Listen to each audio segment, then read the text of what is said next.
So congratulations to Anil గారు. ఒక చిన్న గ్రూప్ ఫోటో సార్.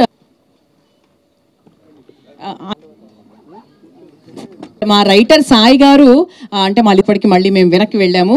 సో మా రైటర్ సాయి గారు డిస్ట్రిబ్యూటర్స్ ఇలా మేము గ్రాటిట్యూడ్ మీట్ పెడతామని అడగడం ఫస్ట్ టైం ముందు ఆనందం వేసింది. సాధారణంగా డిస్ట్రిబ్యూటర్స్ వాళ్ళకు బ్రేక్ ఈవెన్ అవుతూనే ఈరోజు సూపర్ హిట్ అని చెప్పుకుంటున్న ఫిలిం ఇండస్ట్రీ. వాళ్ళు నష్టపోయినప్పుడు కూడా సినిమాలు సూపర్ హిట్ పోస్టర్స్ పడుతుంటాయి. ఏరియాల వారుగా అడిగితే సార్ మాకు ఇంత పోయింది అంత పోయిందని చెప్తారు. అంటే కల్చర్ మారిపోయింది. ఇందాక శిరీష్ చెప్పినట్టు ఎప్పుడో మేము తొలి ప్రేమ సినిమా చేసినప్పుడు దానికి 100 days ఫంక్షన్లు చేసినప్పుడు షీల్డ్స్ ఇచ్చి అప్పుడు మాట్లాడిచ్చేవారు. సో ఈ డిస్ట్రిబ్యూషన్ సిస్టమే మొత్తం మారిపోతూ ఏరియాకి ఇప్పుడు ఒకరో ఇద్దరో మిగిలితే గొప్ప అనే పరిస్థితికి వచ్చింది. ఎందుకంటే 90% ఫెయిల్యూర్స్ ఉండే ఇండస్ట్రీ ఇది. జస్ట్ 10% మన సక్సెస్ పర్సంటేజ్. ఒక డిస్ట్రిబ్యూటర్కి డబ్బు సంపాదించాలంటే ఆ సక్సెస్లో వచ్చే ఆ 10% దాంట్లో డబ్బు మిగులుతుంది. మన 90% పోయేది ఎవరు కనిపించదు. ఫెయిల్యూర్స్ వచ్చినా ఆ సక్సెస్ వచ్చినప్పుడే వాళ్ళు నిలదొక్కుంటూ ముందుకెళ్తూ ఉండాలి. ఇందాక మా శిరీష్ చెప్పాడు, ఎల్విఆర్ గారు, శోభన్, హరి 2006 నుంచి బొమ్మరిల్లు టైం దగ్గర నుంచి మాతో జర్నీ స్టార్ట్ చేశారు. సక్సెస్లు ఉన్నాయి, మధ్యలో మాకు అప్ అండ్ డౌన్స్ ఫెయిల్యూర్స్ ఉన్నాయి. అన్నీ తట్టుకుంటూ వాళ్ళు మాతో కంటిన్యూ అవుతూనే ఉన్నారు. అంటే 20 సంవత్సరాలు ఒక డిస్ట్రిబ్యూటర్ ఒక ప్రొడ్యూసర్తో కంటిన్యూ అవ్వడం అనేది నాకు తెలిసి ఫిలిం ఇండస్ట్రీలో వీళ్ళు తప్పితే ఎవరూ లేరు. ఒకప్పుడు భార్గవ్ ఆర్ట్స్ అన్న ఇలాంటి పెద్ద పెద్ద సంస్థలు అప్పుడు ఉన్నప్పుడు వాళ్ళతో కొందరు డిస్ట్రిబ్యూటర్స్ కంటిన్యూ అయ్యేవారు. ఆ కల్చర్ పోయిన తర్వాత వీళ్ళే ఇదే చివరిది కూడా అనుకుంటున్నాను నేను. ఇలా 20-25 years జర్నీ చేయడం ఒక ప్రొడ్యూసర్స్తో డిస్ట్రిబ్యూటర్స్ అనేది ఇంపాసిబుల్. ఎందుకంటే మా 30 years ఎక్స్పీరియన్స్లో కూడా 22 సంవత్సరాల నుంచి మేము ప్రొడక్షన్ స్టార్ట్ చేసిన తర్వాత 30 సంవత్సరాల మా డిస్ట్రిబ్యూటర్స్గా ఎక్స్పీరియన్స్. మాకు కూడా వెనక్కి తిరిగి చూస్తే 20 ఏళ్ళ నుంచి మాకు ఎవరైనా ప్రొడ్యూసర్స్ ఉన్నారని వెతికితే నాకు కనిపించట్లా. సో అది థ్యాంక్ యూ ఎల్విఆర్ గారు, హరి అండ్ శోభన్ గారు. అండ్ సంక్రాంతికి వస్తున్నాం. నేను ఒక ప్రెస్ మీట్ పెట్టాను, మీ అందరితో ఇంటరాక్ట్ అయ్యాను సంక్రాంతి రిలీజ్ ముందు. సో 2 సినిమాలు రిలీజ్ ఉన్నాయి, కమ్బ్యాక్ అవ్వబోతున్నామని. అవుతామో లేదని తడబడే లోపే అనిల్ ఎందుకు సార్ మీరు అంత కాన్ఫిడెన్స్గా మీరు స్టేట్మెంట్ ఇచ్చిన తర్వాత అవ్వకుండా ఎలా పోతుందని సంక్రాంతికి వస్తున్నాంతో ఒక సెన్సేషనల్ హిట్. ఇందాక హరి చెప్పాడు, అంటే ఒక 72 daysలో ఒక సినిమాని డైరెక్టర్గా అనిల్ డిజైన్ చేసి వెంకటేష్ గారు లాంటి ఒక సీనియర్ ఎక్స్పీరియన్స్ హీరోతో వాళ్ళు ప్లాన్ చేసి ఒక బాల్ని 6 కొడితే ఎలా ఉంటుందో ప్రూవ్ చేశారు. అంటే బడ్జెట్లు ఇంపార్టెంట్ కాదు, కథలే ఇంపార్టెంట్. కానీ ఇది మర్చిపోతాం. మేమన్నీ కూడా కథలతో మొదలుపెట్టిన సినిమాలే. కొత్త దర్శకులతో తీసినప్పుడే మేము మా సంస్థలో ఎన్ని క్లాసిక్స్ వచ్చాయో ఎన్ని సక్సెస్లు వచ్చాయో అందరికీ తెలిసిందే. మేము కూడా అందరిలాగా కాంబినేషన్ సినిమాలకని అటు కొంచెం లాస్ట్ 4-5 years నుంచి తడబడుతూ ఉన్నాం. మళ్ళీ లేదు మా రూట్ ఇదే కరెక్ట్ అనేది అనిల్ మళ్ళీ మాకు ప్రూవ్ చేసి సరైన దారిలో రహదారి వేసి ఇచ్చాడు. సో ఇదే 2025 సంక్రాంతికి వస్తున్నాం దగ్గర నుంచి మళ్ళీ ఎస్విసి నుంచి అద్భుతమైన సినిమాలు రావటానికి మాకు ఇది ఒక బిగ్ ఎనర్జీ. సో ఈ సక్సెస్ నాకు కూడా చాలా పాఠం నేర్పించింది. అంటే ఒక సినిమా దర్శకుడితో జర్నీ ఉన్నప్పుడు అవి రిజల్ట్స్ ఎలా వస్తాయి అనేది అనిల్తో 6 సినిమాలు చేస్తే ఆ రిజల్ట్స్ ప్రూవ్ చేస్తూనే ఉన్నాయి.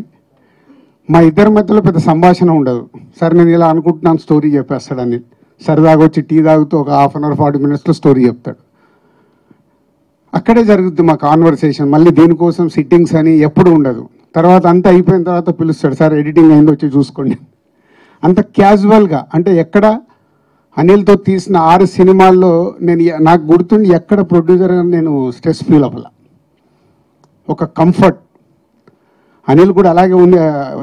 సొంత ఎప్పుడు నా సొంత ఫ్యామిలీ, నా సొంత బ్యానర్ అని చెప్తా అంటే దానికే సినిమాకి ఏం కావాలో ఎలా కావాలన్నా నాకు ఇది కావాలి సార్ అని చెప్పి కంప్లీట్ చేస్తుంటాడు. ఇక్కడ ఈ సినిమాలో ఒకే ఒక పాట అడిగాడు, బ్లాక్ బస్టర్ సాంగ్ నేను బాగా తీయాలి సార్, నేను అడిగిన బడ్జెట్ ఇవ్వండి అని. అలాగే దాని విజువలైజేషన్లో అద్భుతంగా తీసి ఈరోజు ఈ సినిమాకి అదొక రీజన్ ఇంత పెద్ద సక్సెస్కి. Thank you Anil, thank you very much. Already Shirish మొన్ననే చెప్పేశాడు, ఎక్కడో పడిపోబోతున్న మమ్మల్ని తీసుకొచ్చి నిలబెట్టి మళ్ళీ ఇంకొక 10 సంవత్సరాలు మళ్ళీ తిరుగు లేకుండా సినిమాలు తీస్తాం. ఆల్మోస్ట్ 3వ వారం అంటే చేయాల్సిన అల్లరి సినిమా ప్రమోషన్స్ నుంచి మొదలెడితే మొన్న సక్సెస్ ఈవెంట్ వరకు చేస్తూనే ఉన్నాం, అలసిపోయాం. అయినా కూడా ఆడియన్స్ మేము అలసిపోలేదు, మీ సినిమా ఈ వారం కూడా చూస్తూ ఉంటున్నారు. So thank you. First of all credit goes to audience. So మీరు లేకపోతే అసలు ఈ విజయం అనేది మేము ఊహించలేం. ఈ సినిమాని ఇంత గొప్పగా ఆదరించి, ఇందాక ఎవరో డిస్ట్రిబ్యూటర్స్తో మన వాళ్ళతో మాట్లాడుతుంటే చెప్తున్నారు, అసలు బెనిఫిట్ షోస్కి, ఎర్లీ మార్నింగ్ షోస్కి, 4 o'clock షోస్కి, 7 o'clock షోస్కి ఫ్యామిలీస్ అందరు కదిలి వచ్చి సినిమా చూసారంటే it's like a rare record. And కొన్ని మిరకిల్స్, అద్భుతాలు అంటాం కదా, అది జరిగినప్పుడు మనం చూస్తూ వాటిని ఎంజాయ్ చేయటమే. సో నా కెరియర్లో నాకు ఇది ఒక పీక్. సో వచ్చింది, తీసుకుంటున్నాను, ఎంజాయ్ చేస్తున్నాను, ఐమ్ వెరీ హ్యాపీ. అండ్ అలాగే ఈ సినిమా సక్సెస్కి మేజర్ క్రెడిట్ ఇవ్వాల్సి వస్తే ఫస్ట్ నేను వెంకటేష్ గారికి ఇవ్వాలి. సో ఎందుకంటే ఈ సినిమా మేము గోదావరి గొట్టు సాంగ్ రిలీజ్ చేసిన దగ్గర నుంచి మాతో పాటు ఒక అసలు ప్రమోషన్స్లో అయితేనేమి, ఎక్కడ కావాలంటే అక్కడ టీవీ షోస్లో అయితేనేమి అసలు ఒక ఎంత అల్లరి చేశారు ఆయన, అంత అల్లరి చేశారు. సో జనరల్గా నేను వెళ్తూ ఉంటాను ఏదైనా అంటే ఫస్ట్ డ్యాన్స్ చేయడానికి నేను ముందుకు వెళ్తాను. ఈసారి నాకు అసలు అవకాశం లేదు వెంకటేష్ గారు. సో ఏ షోకి వెళ్ళినా, ఏ ఈవెంట్కి వెళ్ళినా ఆ పాట వేస్తారు, బ్లాక్ బస్టర్ పొంగలే అంటే ఆయన తెలియట్లేదమ్మా నేను వెళ్ళిపోతున్నాను అంటున్నాను, ఆ పాట వేయొద్దని చెప్పు, ఆ పాట వేస్తే నేను ఆగలేకపోతున్నాను చెప్పి చిన్న స్వింగ్ చేసుకుంటూ వెళ్ళిపోయి పాట పాడేసి ఆయన ఎంజాయ్ చేశారు.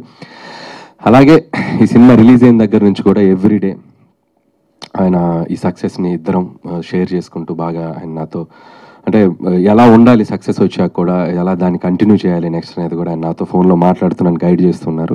So thank you sir, your always there for me and అలాగే మన ప్రొడక్షన్కి కూడా మీరు చాలా సపోర్ట్ చేశారు, అది రాజు గారు ఇందాక చెప్పారు. సో థ్యాంక్ యూ వెంకటేష్ గారు. అలాగే క్యాస్ట్ అండ్ క్రూ అందరికీ, ముఖ్యంగా అమ్మాయిల గురించి చెప్పాలి, మీనాక్షి చౌదరి, ఐశ్వర్య రాజేష్. అంటే ప్రమోషన్స్ అంటే ఏదో ఒక సాకు చెప్పి ఎటో ఒకటి తప్పించుకొని పోయి అసలు వస్తున్నారా లేదా అనే కన్ఫ్యూజన్లో ఉంటాం ఒక్కొక్కసారి ఆర్టిస్టులు అన్నప్పుడు. సో ముఖ్యంగా ఇద్దరు ఆడపిల్లలు, మీనాక్షి చౌదరి కానీ ఐశ్వర్య రాజేష్ కానీ, ఏది పడితే అది మేము ప్రమోషన్లో స్కిట్స్ చేయమన్నా, రీల్స్ చేయమన్నా, చివరికి గెటప్లు వేసుకోమన్నా చంటి గెటప్ వేసేసుకొని, బొబ్బుల్ రాజా గెటప్ వేసుకొని, ఎందుకు ఏంటి అని అడగకుండా పాపం చాలా చక్కగా సినిమాని ప్రమోట్ చేయడానికి హెల్ప్ చేశారు, అంతే గొప్పగా సినిమాలో యాక్ట్ చేశారు. సో ఇలాంటి యాక్ట్రెసెస్ మా సినిమాకు దొరకడం నిజంగా సో చాలా హ్యాపీ. అండ్ వాళ్ళకు కూడా నేను థ్యాంక్స్ చెప్పుకున్నాను. అలాగే మిగతా technical team, writing team, casting team అందరి గురించి ముందు చెప్పున్నాం. సో ఈరోజు పర్టికులర్గా ఈ ఈవెంట్కి వస్తే, మొన్న సక్సెస్ ఈవెంట్లో నెల్లూరు హరి వీళ్ళందరూ మా డిస్ట్రిబ్యూటర్స్ అందరూ వస్తే మాట్లాడండి అన్నాడు. అంటే మీరు పెట్టిన ఫంక్షన్లో మేము ఎందుకు మాట్లాడుతూ ఉన్నారు, అంత ఈగో ఏంటి అన్నాడు. మేము పెట్టుకుంటాం ఫంక్షన్, మేమే మాట్లాడతాం. ఓకే అంటే అప్పుడు చెప్పారు, లేదన్నయ్య మేము ఈ సినిమాతో చాలా బాగా హ్యాపీగా ఉన్నాం. సో ఈ సినిమా తాలూకు మా ఫీలింగ్స్ కానీ ఏదైనా మేము హ్యాపీగా హైదరాబాద్ వచ్చి ప్రస్తుతం మేము షేర్ చేసుకుంటా ఉన్నారు, ఓకే అని చెప్పడం జరిగింది. వచ్చారు అందరూ చాలా హ్యాపీగా, వాళ్ళు ఈ సినిమా ద్వారా వాళ్ళు ఎంతో సంతోషపడ్డారు, చాలా హ్యాపీ. యాజ్ ఎ డైరెక్టర్గా నాకు పటాస్ నుంచి నేను ఫస్ట్ ఆలోచించేది తీసిన ప్రొడ్యూసర్ నవ్వుతూ ఉండాలి first, that is my target.